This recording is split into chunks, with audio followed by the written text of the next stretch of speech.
इस वीडियो के अंदर मैं एक्सप्लेन करने वाला हूँ battle through the haven season 5 के एपिसोड 65 के प्रीव्यू को, जहाँ पर हमें जियान के नए लेवल की नई पावर देखने को मिलेंगी और साथ ही जल में दिखाने के लिए क्वीन मेडुसा तो है ही ऑलरेडी। तो चलिए स्टार्ट करते एक धमाकेदार प्रीव्यू को एक्सप्लेन करना। तो प्रीव्यू की स्टार्टिंग लास्ट एपिसोड से ही होती है, जहाँ पर मामला थोड़ा सा बिगड़ चुका था। इसलिए फर्स्ट सीन को देख के लगता है कि क्वीन मेडुसा गुस्से में आने की वजह से वो यान वुटान के ऊपर हमला कर देती है। जैसे की आप लोग देख सकते हैं चारों तरफ धूल ही धूल होती है और हमें उसी के बीच में दिखाया जाता है यान वुटान, गोल्ड जीसस सेक्ट का लीडर, जिसने उस अटैक को बहुत ही आसानी से रोक लिया है। जिस वजह से जिम एम्पर की बाउंड्री पे खड़ी हुई क्वीन मेडुसा ये देख के वो काफी ज्यादा सीरियस हो जाती है और फिर वहाँ से निकल जाती है यान वुटान के साथ फाइट करने के लिए। और अभी के लिए क्वीन मेडुसा का सामना करने के लिए वहाँ पे अकेला यान वुटान ही नहीं था, वो मूव वैली के वो तीनों एल्डर भी थे, जो कि एक स्पेशल तरीके की डी मेथड का यूज करती है, जिस वजह से वो तीनों अपनी पावर को एक दूसरे में ट्रांसफर कर सकते हैं। इस वजह से एक बंदा एक टाइम के लिए एक एल्डर एक डाउजोंग बन जाता है। और वहीं पे हमें नेक्स्ट सीन के अंदर दिखाया जाता है कि जहाँ पे यान वुटान क्वीन मेडुसा के साथ फाइट कर रहा होता है और वो क्वीन मेडुसा को एक बराबरी की टक्कर दे पा रहा होता है, क्योंकि वो एक डाउजोंग लेवल का 2 स्टार का वॉरियर है। साथ ही उसके पास स्पेशल तरीके के गोल्डन विंग्स है, जो कि अटैक भी करते हैं और डिफेंस भी करते हैं। और इतना सब कुछ होने के बाद भी यान वुटान इतना ज्यादा पावरफुल नहीं है जो अकेले क्वीन मेडुसा को हरा पाए। वो तो इसलिए क्वीन मेडुसा का सामना कर पा रहा था क्योंकि वहाँ पर होते मूव फैमिली के वो तीनों एल्डर, जो कि अपनी स्पेशल तरीके की फॉर्मेशन का यूज करने की वजह से वो भी एक डाउजोंग पे पहुंच जाते हैं। और इसी वजह से जो हमारी क्वीन मेडुसा होगी वो थोड़ी सी कमजोर पड़ने लगी है उन लोगों के सामने, जैसा कि आप लोग इस प्रीव्यू के सीन के अंदर देख सकते हो, जहाँ पर यान वुटान अपने गोल्डन विंग से क्वीन मेडुसा को चारों तरफ से घेर लेता है। इस वजह से जो क्वीन मेडुसा है वो बिल्कुल भी मूव नहीं कर पा रही है और इसी चीज का फायदा उठाते वो मूव वैली के एल्डर, जो कि मिलकर एक बहुत ही पावरफुल फॉर्मेशन बनाते और उससे क्वीन मेडुसा के ऊपर हमला करने लगती है, क्योंकि अभी क्वीन मेडुसा अपने बचाव में कुछ भी नहीं कर सकती है। और ये सीन देखकर मुझे काफी ज्यादा बुरा लगता है क्वीन मेडुसा के लिए, क्योंकि इसके अंदर जितनी क्वीन मेडुसा कमजोर दिखाई जा रही है रियलिटी वो इतनी ज्यादा कमजोर है नहीं है। और ये सब स्टूडियो इसलिए करा है क्योंकि जो क्वीन मेडुसा वो बहुत ही ज्यादा पॉपुलर हो चुकी है और उनके बाकी के जो कैरेक्टर उनको कोई भी ज्यादा पसंद नहीं कर रहा है। इस वजह से क्वीन मेडुसा का स्वैग और उसकी पावर को थोड़ा सा कम कर रही है, जिससे उनकी आने वाली new lead character little fairy doctor को लोग पसंद करें। पर अभी के लिए आ जाते हैं हम लोग प्रीव्यू के अंदर, जब वो अटैक क्वीन मेडुसा को लगने वाला होता है तभी क्वीन मेडुसा को बचाने के लिए वहाँ पे आ जाता है जियान और क्वीन मेडुसा को उस अटैक से बचा लेता है, जो कि एक रियल डाउजोंग है। पर वहीं पे उस अटैक में से निकलती है एकदम भयानक एनर्जी, जिस वजह से जो हमारी आइस एम्परर है उनको भी उस अटैक से काफी ज्यादा प्रॉब्लम होती है, जो कि एक डाउ वांग के पीक के वॉरियर है। और वहीं पे हमें प्रीव्यू का नेक्स्ट सीन दिखाया जाता है जहाँ पे जियान क्वीन मेडुसा को पकड़े हुए खड़ा हुआ होता है, क्योंकि अभी के लिए जियान ने क्वीन मेडुसा को बचा लिया था उस अटैक से, जो कि एक मजबूत डाउजोंग है। और जो जियान है वो अभी के लिए एक डाउ वांग 5 स्टार का वॉरियर है। और साथ ही वहाँ पे जिया और यूमी भी आ जाती है और वहीं पे जिन गुस्से से उन लोगों की तरफ देख रहा होता है और क्वीन मेडुसा को वो एक पिल निकाल के देगा, जिसे खाने के बाद जो क्वीन मेडुसा होगी वो पूरी तरीके से हील हो जाएगी। और फिर जिन क्वीन मेडुसा से बोलेगा कि तुम्हें अकेले लड़ने की कोई भी जरूरत नहीं है, तो इस बात के लिए क्वीन मेडुसा भी हाल मान जाएगी और जियान से बोलेगी कि तुम मूव वैली के एल्डर को संभालो और मैं इस यान वुटान के साथ फाइट करती हूँ। तो जियान भी ऐसा ही करता है और उन एल्डरों से जाकर फाइट करने लगता है, जहाँ पे जियान अपनी स्पीड को बढ़ाने के लिए 3000 लाइट मूवमेंट का यूज करेगा। और अभी के लिए जियान 3000 लाइट मूवमेंट के फाइनल स्टेज पे पहुंच चुका होता है, जिस वजह से जियान की स्पीड पहले से कई गुना ज्यादा फास्ट हो चुकी होती है। और कितनी फास्ट हो गई है और उसके क्या फायदे वो सब आप लोगों को देखने को मिलेगा मेरी नोवेल की वीडियो के अंदर, जहाँ पर मैं ये वाले एपिसोड को एकदम डिटेल के अंदर एक्सप्लेन करूंगा। और साथ ही हमारी जो क्वीन मेडुसा वो भी इतनी ज्यादा कमजोर दिखाई नहीं देगी उसके अंदर। और वहीं पे जन उन एल्डरों की मेथड को समझ जाता है कि उन तीनों एल्डरों के अंदर सिर्फ एक ही बंदा एक टाइम के लिए डाउजोंग हो सकता है। और इसी बात का जियान फायदा उठाएगा, जो बंदा डाउजोंग पे नहीं होगा उस पे जाकर जियान अपना ऑक्टेन ब्लास्ट पन जड़ देगा, जिस वजह से जो बंदा होगा उसकी हालत हो जाएगी बहुत ही ज्यादा खराब। और इसी वजह से जो बचे हुए दोनों एल्डर होते हैं वो अपनी की मेथड का यूज नहीं कर पाते हैं और इसी वजह से ये लोग इस फाइट से बाहर हो जाएंगे। पर तभी वहाँ पे एंट्री मारेगी लिटिल फेरी डॉक्टर, जो कि अपने स्पेशल ईगल के ऊपर आती है। पर जब वो अपने सामने जियान को देखेगी तो वो काफी ज्यादा शॉक हो जाएगी, क्योंकि उसे बिल्कुल भी आइडिया नहीं कि यान अलायंस का जो लीडर है वो जियान ही है। और फिर क्वीन मेडुसा के पेट के अंदर से जाओ जाओ बस यही बोल रही होगी लिटिल फेरी डॉक्टर को देखकर,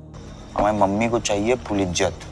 इसलिए क्वीन मेडुसा डिसाइड करेगी कि वो फाइट करेगी लिटिल फेरी डॉक्टर से और पे तब तक के लिए जियान फाइट करेगा यान वुटान से। और जब ये बात लिटिल फेरी डॉक्टर को पता चलेगी तो वो यान वुटान से बोलेगी, भले तू कितना भी ज्यादा पावरफुल हो पर एक बात का याद रखना कि यान अलायंस के लीडर को कुछ भी नहीं होना चाहिए। और ये बात सुन के जो यान वुटान वो एकदम से शॉक हो जाएगा और बोलेगा भाई ये क्या चल रहा है, इस पॉइजन सेक्ट के लीडर को क्या हो गया जो किसी को मारने से पहले एक बार भी नहीं सोचती है। और असलियत में जो यान वुटान है वो एक नंबर का हरामी है। इस वजह से वो जियान के साथ क्या करेगा वो आप सभी लोग को देखने को मिलेगा नेक्स्ट एपिसोड के अंदर। और इस एपिसोड के अंदर भी काफी कुछ चीजें जो की काफी ज्यादा इंटरेस्टिंग है, जिसमें सबसे ज्यादा इंपॉर्टेंट हमारी क्वीन मेडुसा इतनी ज्यादा कमजोर नहीं कि जियान को उसकी आके मदद करनी पड़े। क्योंकि आप लोग खुद ही सोचो, जो प्रोटेक्टर था जब वो अपनी फुल स्ट्रेंथ के अंदर आ गया था तब वो डाउजोंग 9 स्टार का वॉरियर बन गया था, तब वो डाउजोंग 8 स्टार की वॉरियर और डाउजोंग 6 स्टार की वॉरियर को एकदम बराबरी की टक्कर दे रहा था। और यहाँ क्वीन मेडुसा के सामने अभी के लिए डाउजोंग 1 स्टार का वॉरियर और डाउजोंग 2 स्टार का वॉरियर है, जबकि क्वीन मेडुसा डाउजोंग 6 स्टार की वॉरियर है। और अगर ये मान ले कि क्वीन मेडुसा अभी के लिए काफी ज्यादा जख्मी है, फिर वो लिटिल फेरी डॉक्टर का सामना कैसे करती है, क्योंकि नेक्स्ट फाइट में little fairy doctor queen Medusa एकदम बराबरी की फाइट करते सकती है। और ऐसा भी नहीं है जो लिटिल फीट डॉक्टर वो कमजोर है, वो इतनी पावरफुल कि वो अपने पॉइजन की मदद से प्रोटेक्टर वो को भी छठी का दूध याद दिला सकती है। पर आप लोग बिल्कुल भी टेंशन मत लो, नोवेल की वीडियो के अंदर दूध का दूध पानी का पानी हो जाएगा। पर फिलहाल के लिए अभी के लिए इस वीडियो को लाइक कर दीजिए और चैनल को भी सब्सक्राइब कर दीजिए। और मैं मिलता हूँ आपसे नेक्स्ट वीडियो में, तब तक के लिए आप सभी को बहुत सारा प्यार।